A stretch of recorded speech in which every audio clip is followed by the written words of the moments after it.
This time of the year is kind of unique. One of the things I really enjoy about, well, I'm not sure how many of y'all know this, but I work with Color Guard in the band. And in August, we start getting together about 7 o'clock in the morning before school to work Color Guard. And the sun's up, okay? And that's kind of fun. About 7 o'clock in the morning, the sun is still up. It's just that as the season goes on, it gets darker and darker and darker in the morning. Now, I prefer a person that likes light. So I have to admit, sometimes in the morning it gets a little tougher every morning. Oh no, because we're out there a good 15, 20 minutes before the sun even comes up. So I've actually seen the sun come up quite a bit over Oklahoma these past several years watching the Color Guard. But I've become very aware of how the day keeps getting shorter and shorter. And I know that right now we're in that period of time in our seasonal shift that the days are getting shorter and the nights are getting longer. And I enjoy the evening, I enjoy the nighttime, I enjoy the stars, I enjoy all that goes along with it. But I like light. You know, I like light. I like the concept of what light does. That's kind of one of the nice things about going around right now with everybody kind of decorating their houses, because they've added light to their houses. So it kind of brightens everything, right? Which means that, of course, in about a month, everybody starts taking the lights down. It gets real dark again. So I just know that's coming. But the concept of light, lighting our way and giving us hope and giving us joy in so many different ways is part of what we're kind of talking about a little bit when it comes to these 4 Sundays of Advent, these 4 Sundays leading up to the celebration of Christmas, if you will. Last week we talked about the first day of Advent being about hope. And I went ahead and put a candle up here to represent that idea that it's the first Sunday of Advent, last Sunday, of hope. And by the way, thank you, Mindy, for bringing those up here. And today we have our second candle, if you will, and that's the one about love. And we're going to talk a little bit about love today, but we're going to talk primarily, once again, about God's promises.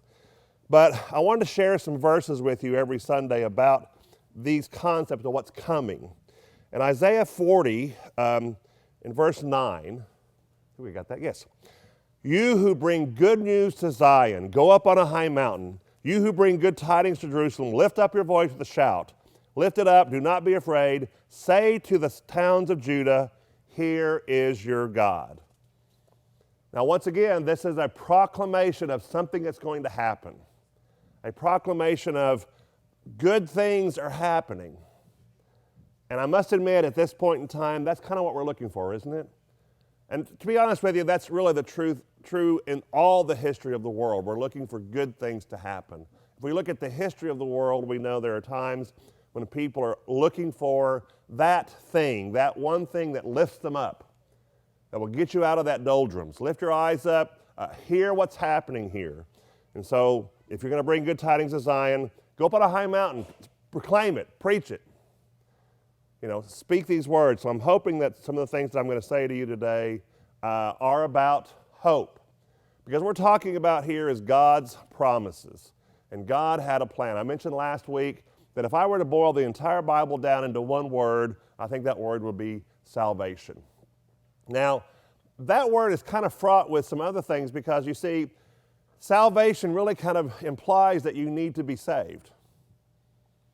If you don't know that you're in a situation where you need to be saved, then salvation might not mean much to you. And of course, God laid out His purpose, His plan about salvation, as well as His point of, well, there's a problem. The reason why you need salvation is because you're lost. Last week we talked about the fact that sin entered into the world through the devil, through the woman, through the man, and there was a separation. There was a cleaving, if you will, between God and man. His creation that He had made in so many special ways had, there was a rift in it. And so now man and woman are out there, you know, having to work hard at making a living, working hard to make things work for them. But God said, don't worry, I've got a plan. God's always had a plan. And so the next, like I say, today and the next 2 weeks, we're going to be talking about that plan. Now, I'm not sure if I've ever told you all this story before, but it's one thing that always kind of sticks with me. And that's back when Matthew was about 3 or 4 years old. I don't remember exact time. I know we were living in Oklahoma City, so it'd have to be older than 3. And he got sick. We didn't know for sure what was wrong with him, but he got a little sick. He was kind of tired, and there were some issues with it, so we went to the doctor. And I took him. We had a pediatrician down on 63rd and Meridian. And when we went in, they checked him over, and these are the words I remember vividly. Well, you need to go over to Baptist, at that time it was still called Baptist, and get some blood drawn because we need to do a test on him. He's got a problem. Now, it could be leukemia, or it could just be mono. I'm not sure why he didn't lead out with, it could be mono, but for some reason he kind of laid that on me. Between 63rd Meridian and Baptist was the longest drive of my life, as I recall it. Because I thought, oh my goodness, surely not. Surely not. That just can't be. Now, I'm not trying to be insensitive to those of you who have dealt with serious health issues, especially in your children. But that's something that really struck at my heart, and I think you'd probably understand that, especially if you're a father of children. You understand your children are special. You would pretty much do anything for them. And to find out that there is an illness, there's a problem, would just really kind of eat at you. And it did for the longest time, and until we got that blood work back and said, oh, well, he had mono. Where he got mono, I don't know. But, I mean, it turned out okay. But I just remember that fear and that dread in my heart. I thought, well, what if this is what's happening here? I'm looking for a ray of hope. I'm looking for something that says, no, he's okay, and he'll be okay. Well, that kind of leads us to the story today, because our story today takes us to the next logical place. Now, Adam and Eve went out, we know, and they started having children, and they started, begatting, all those things. So-and-so begat so-and-so, begat so-and-so. Then we had the flood, which is also about a promise, but we're going to kind of skip over that one right now, but that's a good story sometime too. But eventually, the world is pretty much, at least in the world of the time, is kind of populated. And we discover that there is a story that, once again, Moses is writing because it's a story of them. It's a story of this Israelite nation and where they came from. And there was this family of Terah. His name was Terah. And he had 3 sons. And these sons were Abram, Nahor, and Haran.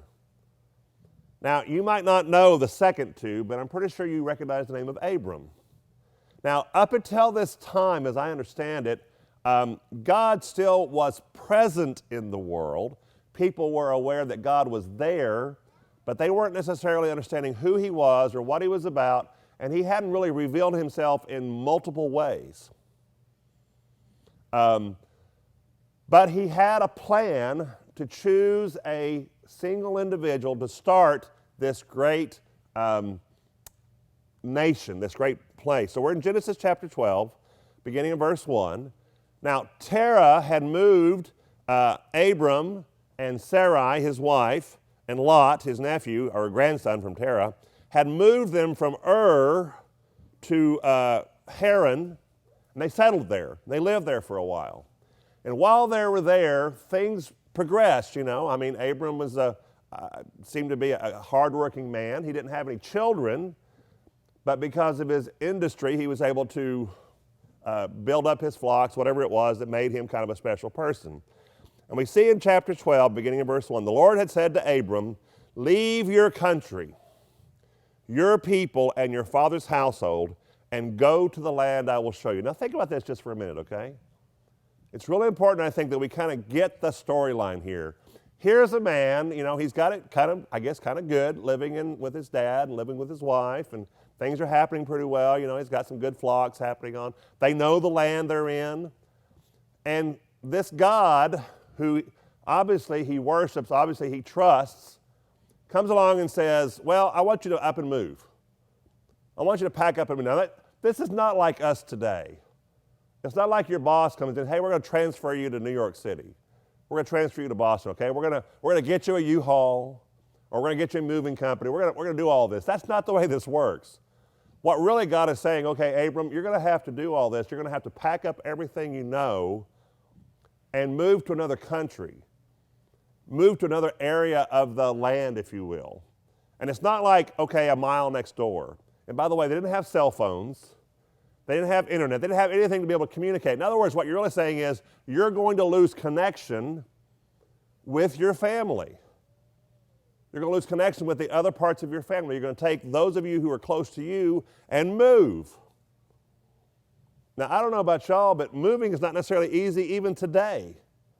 And trying to leave your family, leave the people that you love behind, but at least you still keep connected. How many of y'all, use your cell phone to connect with your friends, family, parents, grandparents? Isn't Zoom nice? I've discovered that this summer. We started having Zoom meetings with our family. It's kind of nice to see people. Back when I was in college, maybe once or twice a week or once or twice a month, I would call my parents. Okay? And every once in a while I'd get a letter. Because long distance rates were, do you remember when long distance went away? Now you got your cell phone, you can call anybody. Why is that? I don't understand. But anyway, things have changed. Think about it back when Abram was alive. If you're going to move, pack up and move, you're not going to see anybody from your past, maybe ever. Maybe ever. And this is not a new story, and this is not something that's never happened before, but this is kind of different, I think, in some ways, because like I said, God is saying, move from this land you're in where you've been successful, and I'm going to show you a new land that you're going to have. And let's look at these promises he makes to him. He says, I will make you into a great nation, and I will bless you. You don't want to just leave the scripture up there until I get all the way through it. Are we there? Genesis, there. Thanks. I have a tendency to break up things. Sorry about that. I'll make you into a great nation, and I will bless you. I will make your name great, and you will be a blessing. I will bless those who bless you, and whoever curses you, I will curse, and all peoples on earth will be blessed through you. Now, God's making some pretty bold promises here. Okay? You leave your country, you leave your father, you leave what you know, and I'm going to make you into a great nation. Now, right here at the beginning of this whole story here, we need to figure something out. What does it take to become a great nation? What's the starting point if you're going to become a great nation? I would think the first thing you would think about, well, it would be nice to have offspring. It'd be nice to have at least a son who can continue my line. Okay?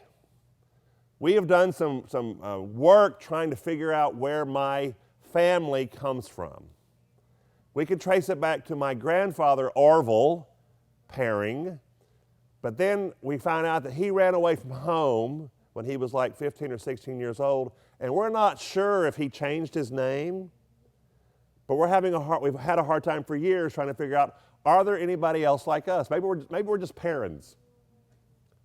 But I can only go back to my grandfather. That's as far back as I go on that side. Now, my mother's side, I can go back quite a ways.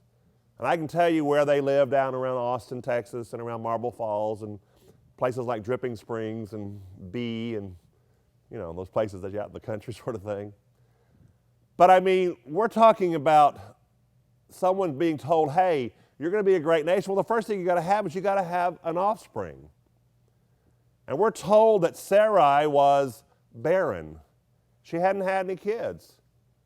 Everything that Abram and Sarai had been through their relatives and through their industry, if you will, through their servants, but nothing through him directly. And here is a God that says, hey, pack up, move, and you're going to be a great nation. Now I'm thinking to myself, Abram's thinking, well, okay, God's going to bless me how? How is this going to work out? Because inherent in the promise is the fact that I'm going to have kids. I'm going to have children. But more than that, your offspring are going to be a blessing to everyone else. That's a pretty bold promise, don't you think? It's a pretty bold promise that God has made to Abram. Not only are you going to be a great nation, but all nations through you are going to be blessed. I'm just happy if I can do something nice for my family. 5 or 6 people. And here we are talking about thousands and thousands. Well, that was a great promise, and Abram obviously believed him because he packed up and moved. And he came to this land of Canaan where there's already people living there, and he works his way into the mix, if you will, into the country. And over Genesis chapter 17, we're going to kind of skip through several things here, but Genesis chapter 17, God begins to fine-tune this message, if you will. Beginning in verse 15, God said to Abraham, as for Sarai, your wife, now you notice that he's already changed his name from Abram to Abraham. There's a reason for the change, obviously. You will no longer, not going to call her Sarai, but you're going to call her Sarah. I will bless her and will surely give you a son by her. I will bless her so she will be the mother of nations, kings of peoples who will come for her. Now, Abraham obviously enjoys a good joke. Because it says, Abraham fell face down. He laughed and said to himself, will a son be born to a man 100 years old? Will Sarah bear a child at the age of 90? And Abraham said to God, if only Ishmael might live under your blessing. Then God said, yes, but your wife Sarah will bear you a son, and you will call him Isaac. I will establish my covenant with him as an everlasting covenant for his descendants after him. As for Ishmael, I have heard you. I will surely bless him. I will make him fruitful and will greatly increase his numbers. He will be the father of 12 rulers, and I will make him into a great nation. But my covenant I will establish with Isaac, who Sarah will bear to you by this time next year. And when he had finished speaking with Abraham, God went up from him. Now, picture this whole story. All along, you understand, Abraham remembers his promises. Abraham has done what he was supposed to do. He goes to this land. He starts to build his place in this land, but still he has no son. Still his lineage is not secure. So God comes to him and he says, hey, actually Sarah gets a little bit ahead of the game and says, well, how about having a son with my maidservant? That's where Ishmael comes from. Jump the gun. Have we ever tried to make God's promises happen through not God's ways? Does that make sense what I just said? This wasn't God's plan. It was Sarah's plan. Hey, go ahead and do this. And God's like, no, that's not how it's going to be. Sarah is going to have a son. And I love the fact here, we talk about the fact that Sarah laughed. We'll talk about that here in a second. But Abraham, I love it, fell down on his face laughing. I don't know how many of you have ever heard a joke good enough to make you fall down on your face laughing. I have seen a few times where I have literally fallen out of my seat laughing. But here God is telling Abraham, I guess Abraham thinks of it as a joke. Hey, Abraham, you're 100 years old. Hey, your wife's 90. By this time next year, you're going to have a son. You know, it's bad enough when you're 20 or 30 and you have teenagers, right? But here this guy is who's 100 years old, his wife is 90, and so he's going to be 113, 114 when he has a teenager in the house. I can't imagine being an adolescent has changed all that much. But, you know, things are a little different here. But Abraham laughed. Abraham laughed. And I think that's kind of cool. Then we skip over into Genesis. So that's what he told him there, okay? So then, if we kept on reading right there, well, anyway, Genesis chapter 18 is where we're going to pick the story up some more, beginning in verse 9. Now, some visitors come to Abraham's house, right? And these are obviously messengers from God. We know that. I'm not sure they kind of figured that out. But they're very hospitable. They feed him and all that kind of stuff. And finally, in verse 9, he says, where is your wife Sarah? They asked him. Well, there in the tent. The Lord said, I will surely return to you about this time next year, and Sarah, your wife, will have a son. And we've already gotten the story to Abraham, and he's already fallen down on his face laughing. So now Sarah, who's hiding in the tent, listening at the entrance of the tent, was behind him, and Abraham and Sarah were already old, well advanced in years, and Sarah was past the age of childbearing. So Sarah laughed to herself as she thought, after I am worn out and my master is old, Well, I now have this pleasure. And I just think to myself sometimes, wow, how many women like to think of themselves as worn out? I'm worn out. My husband is old. He's just an old coot, right? But that's what God had planned. The Lord said to Abraham, why did Sarah laugh and say, will I really have a child now that I'm old? Is anything too hard for the Lord? I will return to you at the appointed time next year, and Sarah will have a son. Sarah was afraid, and so she lied and said, I did not laugh. Have you ever had a child do that to you? You ever had one of your children say, well, I didn't do that. I stood here and watched you do that. You know, the newest thing in school, right? Cameras.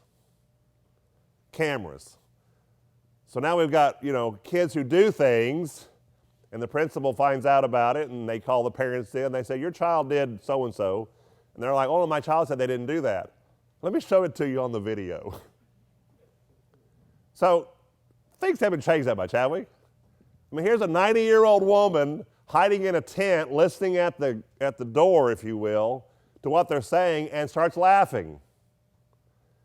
And they accuse her of laughing, and she goes, oh, I didn't laugh. Yeah, you did. Because face it, it's funny. Let's just be honest with this. It's funny. It's a funny story that a 100-year-old man and a 90-year-old woman, you're about to have a son. I mean, even in this day, it's just funny. Do you know any 40-year-olds? I know a 40-year-old who got pregnant. And they're one of my freshman girls' mothers, and she already had a girl graduate from high school. And now we think it's kind of funny. We kind of laugh about it a little bit. But that's 40. What about 90? Well, it's a funny story. But yet, it all boils down to, or all ties back to that promise. What did God promise Abraham? I will make you a great nation. We've already talked about the fact that God is not slow in keeping his promises, as we count slowness, you see. I'm sure Abraham and Sarah were like, well, when's this going to happen? When's this going to happen? So, of course, a year later, Isaac's there. And by the way, I love the fact that the word Isaac sounds like, or it means he laughs, or laughter. So every time Abraham or Sarah called to their son, hey, laughter, come on, let's go, you need to come in to eat. Oh, that's right, I laughed because God, okay, I remember that. Don't we like reminders? We really do. We like reminders. That's kind of what this is about, the candles. Reminding us of God's promises and God's light in our world. And even a simple thing as a name. Isaac was named, I think, as a reminder to them. Yeah, it's a funny story, but God keeps his promises. But here's where the story takes a little bit of a strange turn for me. Genesis chapter 22. We probably know this story, but let's go ahead and read it here. Sometime later, God tested Abraham, and he said to him, Abraham, here I am, he replied. Then God said, take your son, your only son Isaac. Now let's understand what that all means. God promised Abraham to make him into a great nation. One of the things you've got to have a great nation is you've got to have a lineage. You've got to have some offspring. Finally, in his old age, he had a son. And Abraham's probably thinking to himself, I got this. Finally, my nation is in the works. And my son is growing. And my wealth is growing. I mean, things are going well for Abraham. And here we go. Take your son, your only son Isaac, whom you love, and go to the region of Moriah. Sacrifice him there as a burnt offering on one of the mountains I will tell you about. Does that verse mean something different than I don't get? Is what he's saying is what he's saying going up to the mountain and cut Isaac's hair off? Is that what he's saying? I think Abraham understands the point. If you read through the entire story right there, those few words, what Abraham is hearing is a Abraham, I want you to take your son, and you're going to kill him on the mountain.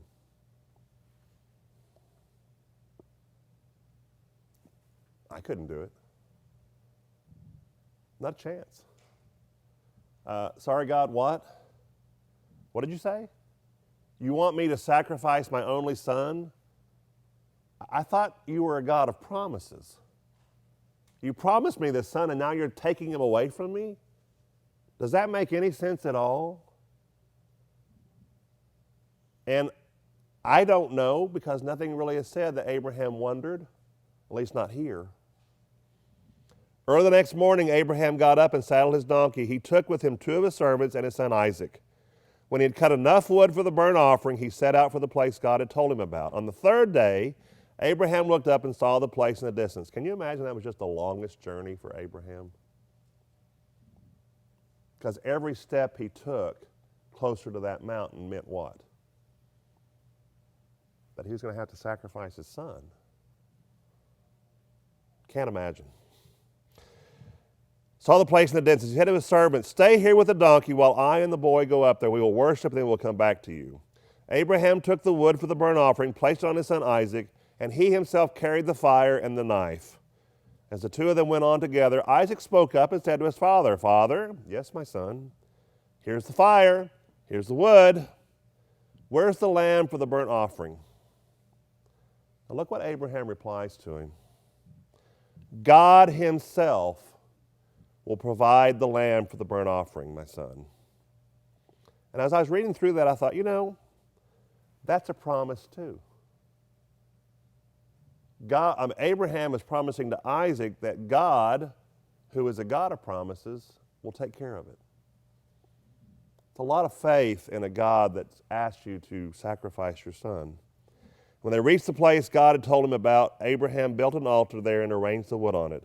He bound his son Isaac and laid him on the altar on top of the wood. And every time I read through this story, I just picture this in my mind. Now, here's this altar he's built, and he's having to tie his son up to lay him on top of it. And words on a page just make it look so clinical, but I think that can't be how it is. I have to picture Abraham just weeping as he's doing this, because his heart is about to be wrenched out. Then he reached out his hand, took the knife to slay his son, but the angel of the Lord called out from heaven, "Abraham, Abraham." "Here I am," replied. "Do not lay a hand on the boy. Do not do anything to him, now that I know that you fear God, because you have not withheld from me your son, your only son." In the act, stopped him. Now, as you read this story and you kind of think to yourself, wow, why did God do that? And I have to tell you, inherent in this story are several things that we need to be very much aware of. First of all, of course, is the test of Abraham. Knowing that, wanting to know that God, he really trusts God. But also, it's a picture. It's a picture of what it takes to truly sacrifice for people. And as Abraham's reaching his hand up to kill Isaac, I wondered to myself, did God see that and go, that's going to be my son one day? Because it's Jesus who's coming that's going to die for us. That's the end of the story. We already know the end of the story, right? But as the promises are made here, God is saying, stop. I will provide the lamb. I will provide the sacrifice. And if you take that logical end of the story, God does provide the sacrifice. And this is years and years ahead of time. But you see, God had a plan. God has a plan. And it's all starting to be rolled out here. It starts with in the garden, as he creates life, and he creates us in his image, his pinnacle of creation. And we do things that separate us from him. So he chooses a man to be the leader of a great nation. The leader of a nation that's going to eventually bring into existence in this world the Savior of the entire world.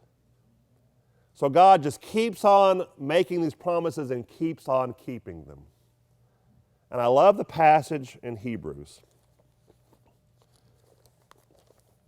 And that was many years before I actually caught this, but Hebrews chapter 11, look what he says about Abraham. By faith, Abraham, when God tested him, offered Isaac as a sacrifice. He who had received his promises was about to sacrifice his one and only son, even though God had said to him, "It is through Isaac that your offspring will be reckoned." Now, God had kept his promises to Abraham all along there, and look how Abraham reasoned it out in his head. Because Abraham reasoned that God could raise the dead.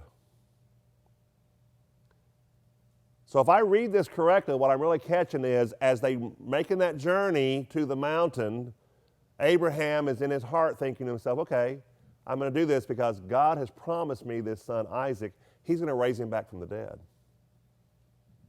I don't have to worry about killing him because he's going to give him back to me. That was Abraham's faith in God's promises. And the writer of Hebrews even says, and figuratively speaking, he did receive him back. Because Abraham had thought of Isaac as dead. Because he was going to follow through. It was going to be something that happened. But Abraham believed in God's promises so much that he was willing to do exactly what God asked him to do. God is not slow in keeping his promises. And this month is really about us thinking about God's promises to us. What does that mean to you as an individual? I mean, I don't know exactly where you are in your walk. I don't know exactly where you are in your faith right now.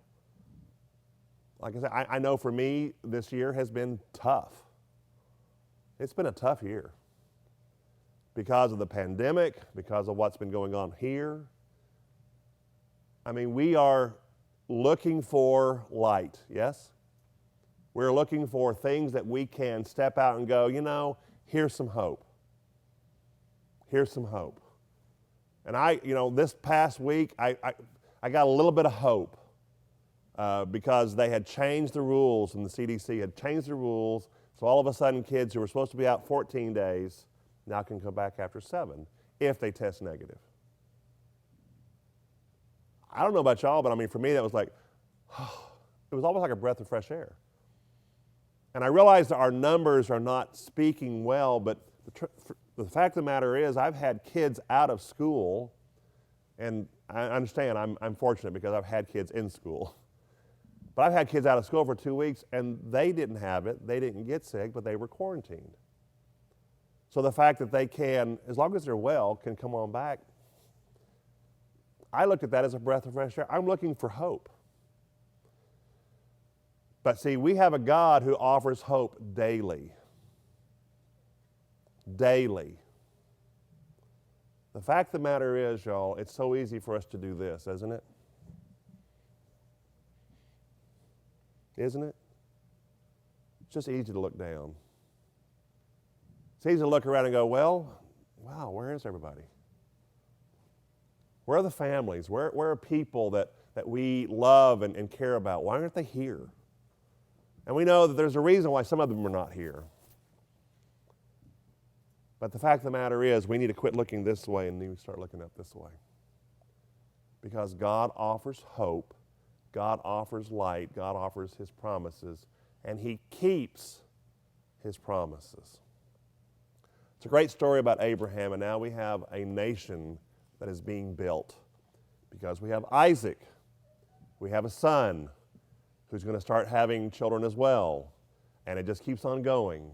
And then next week we start talking about how this all builds into the hope that we are about.